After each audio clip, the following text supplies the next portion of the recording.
Hola, muy buenas a todos y a todas, bienvenidos y bienvenidas a un nuevo encuentro.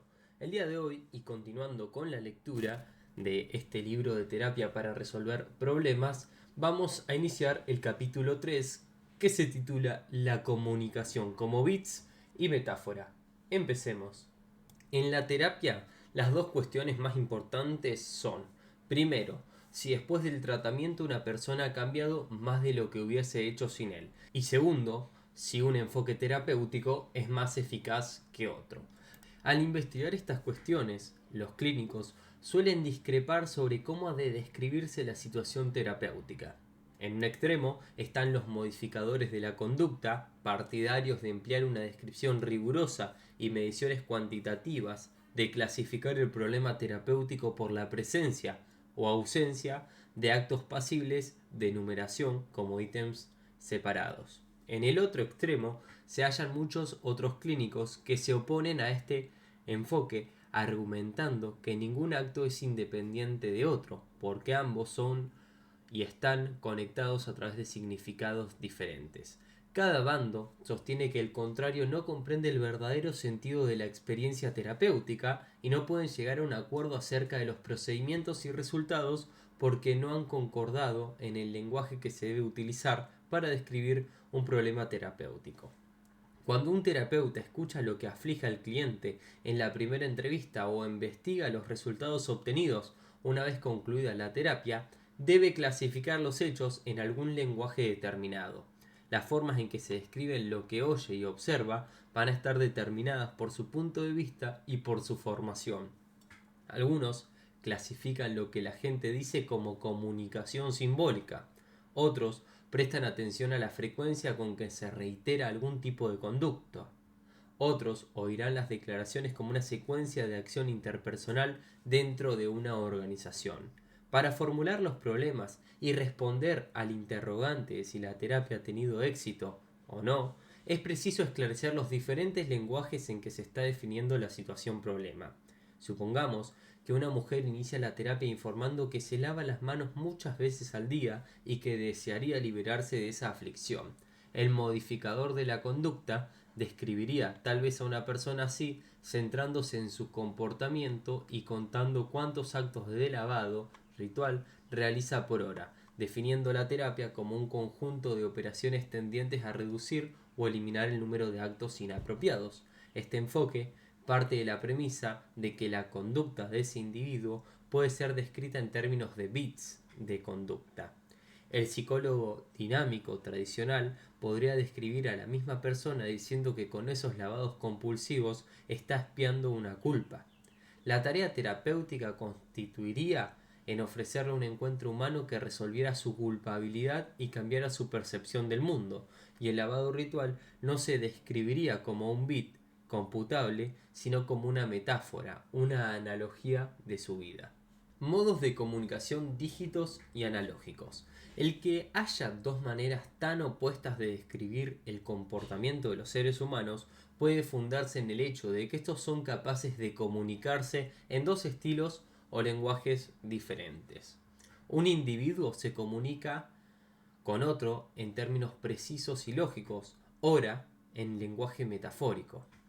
Cuando es lógico, su conducta puede describirse en un lenguaje lógico y científico, tal como lo haría un sabio con las plantas o moluscos. Pero cuando no se comunica en función de categorías lógicas, no hay un sistema descriptivo compuesto de dichas categorías que sea capaz de abarcar sus actos.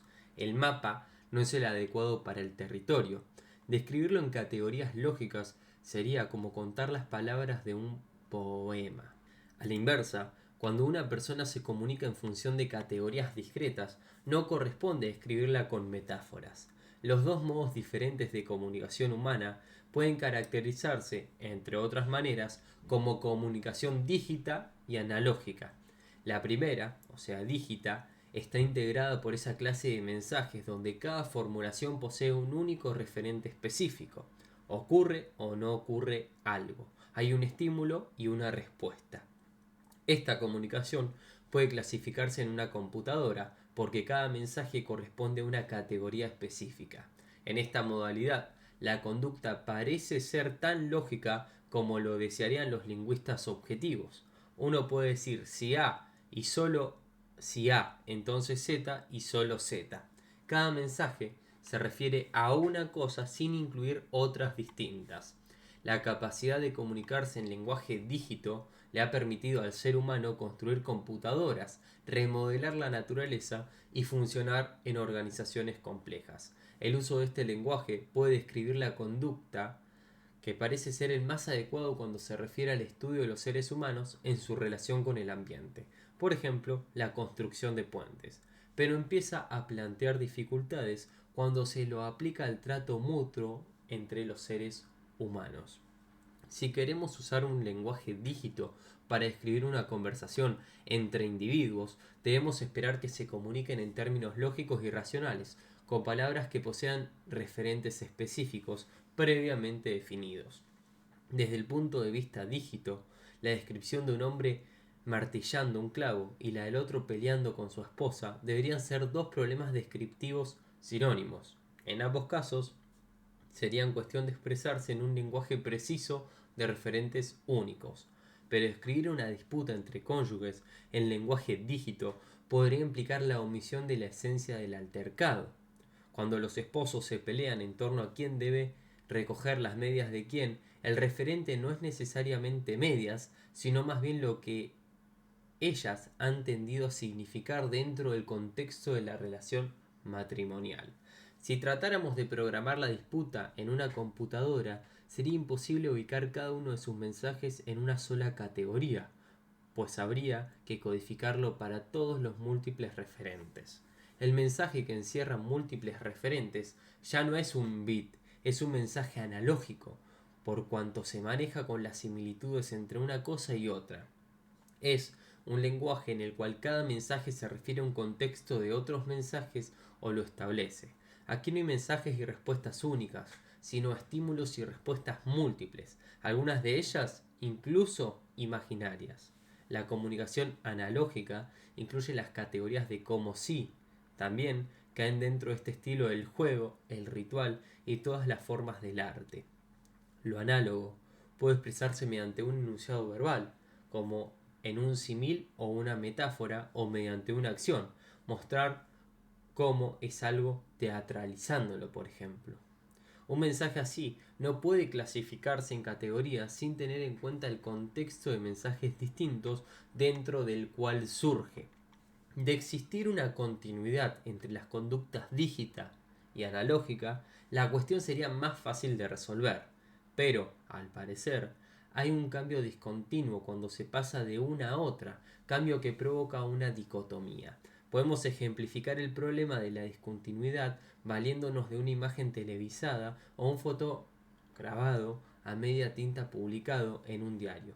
Ambos se componen de una serie de puntos o bits de información, pero la imagen es algo más que la suma total de esos puntos. Si la construimos yuxtaponiendo puntos, estos continuarán siendo tales hasta un momento determinado, en el que la imagen se reconoce como la representación de algo, por ejemplo, una escena o un rostro humano.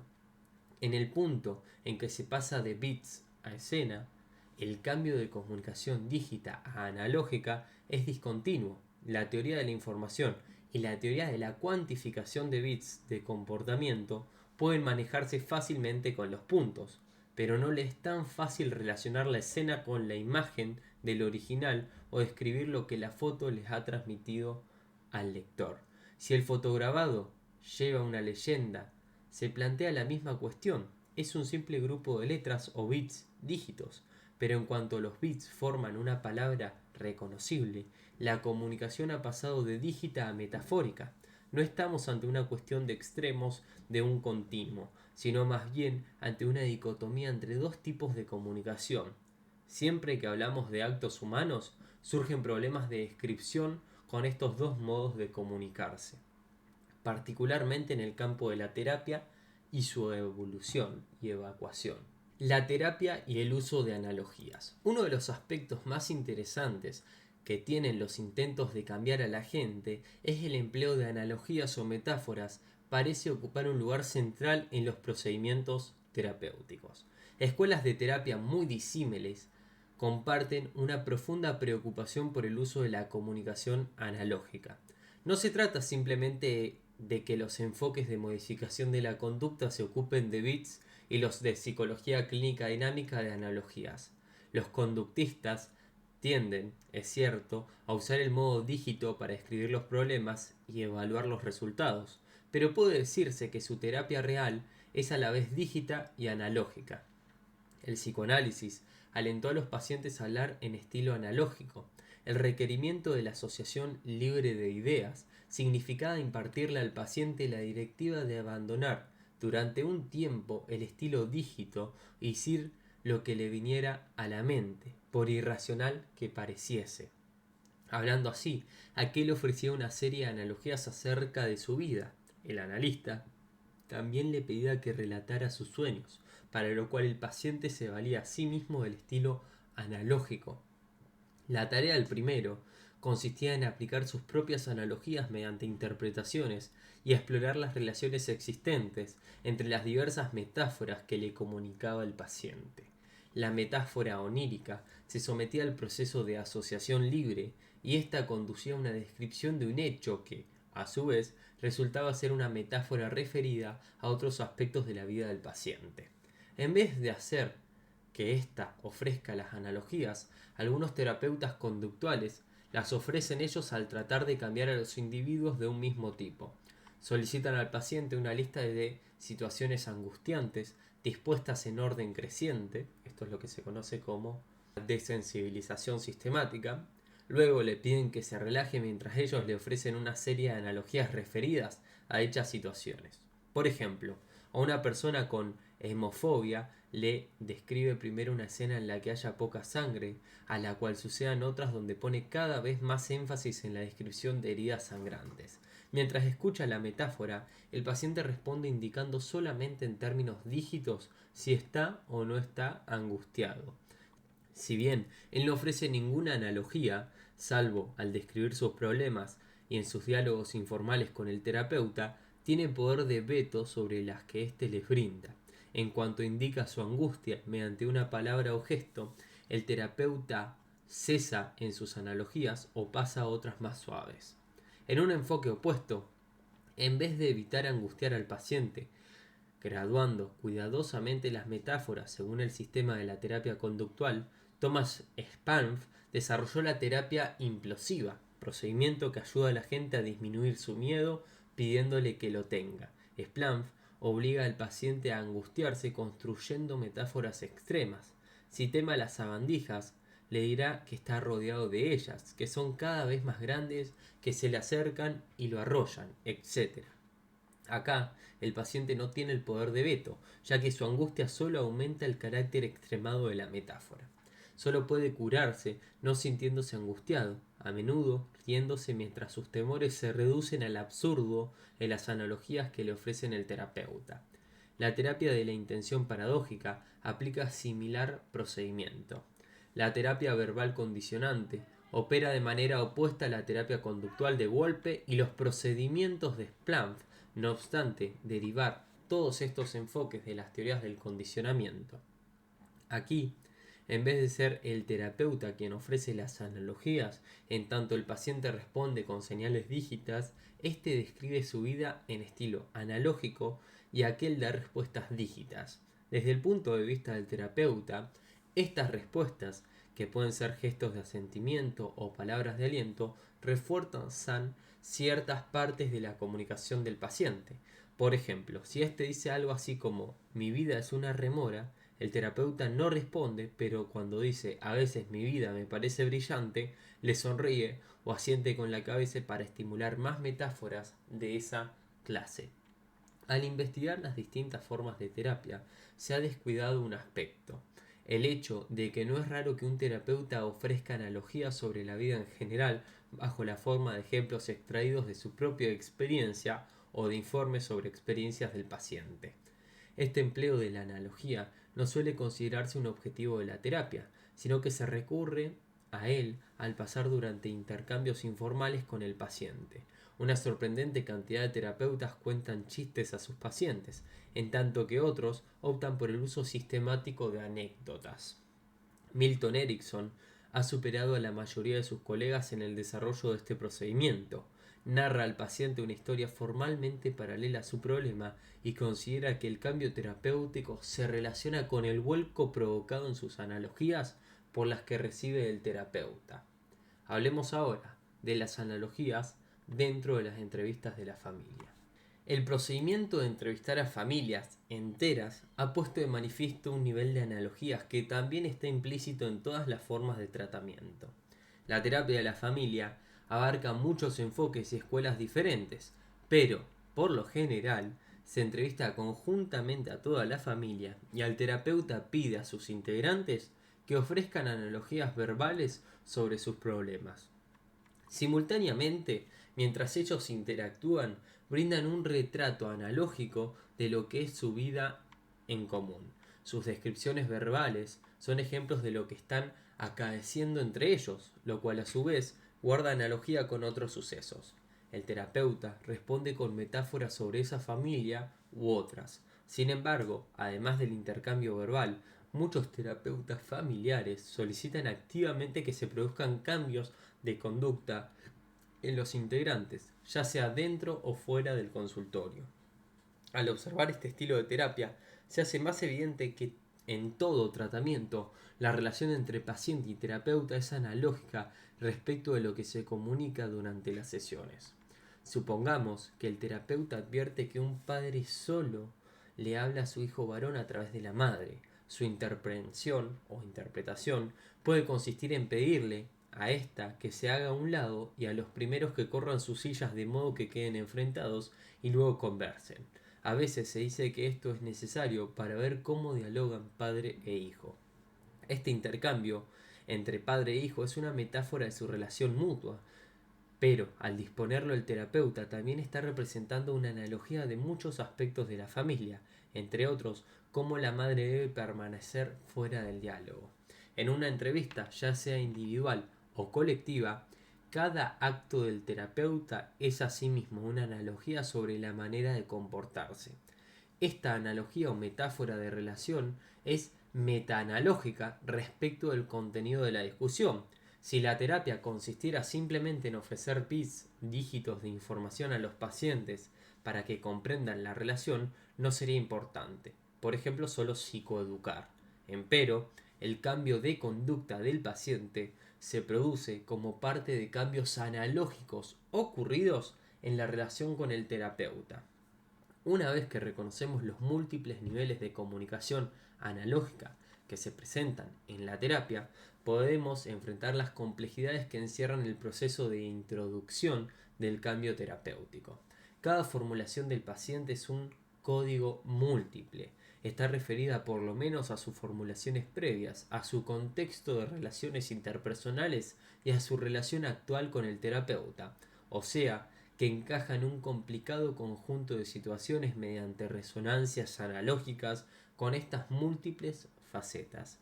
El paciente parece ser un individuo raro, esto es, neurótico o psicótico, cuando sus formulaciones son anómalas porque deben encajar en un contexto anómalo.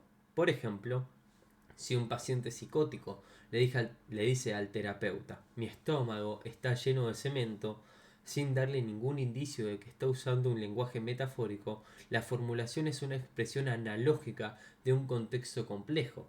Está aludiendo metafóricamente a la comida que le dan en el hospital y expresando una formulación analógica sobre sus relaciones dentro del establecimiento. Indica su desconfianza hacia el terapeuta al no sugerir el modo en que deberá recibirse lo que se dice. La formulación es al mismo tiempo una respuesta metafórica a un comentario previo del terapeuta. Cuando el paciente está curado, tal vez se comunique de un modo más normal diciendo, por ejemplo, la comida que me dan aquí es terrible, de todos modos, la forma en que me tratan me revuelve el estómago. En este caso, rotularía adecuadamente su metáfora. Emplearía todavía un lenguaje analógico, pero su analogía sería más normal y demostraría su camino en el estilo con que indica en qué situación se encuentra con respecto a su interlocutor. Examinando la manera en que se introduce al paciente a cambiar su estilo de comunicación, pareciera evidente que, puesto que su comunicación se adapta a su contexto, debe cambiarse este para modificar aquella. Dicho de otro modo, para que cambie su forma de comunicarse con el terapeuta, es preciso que se modifique la situación real del paciente y su relación con el terapeuta. No se puede cambiar su manera de expresarse trabajando sobre su comunicación, sino únicamente modificando la organización de la situación a la que se está adaptando.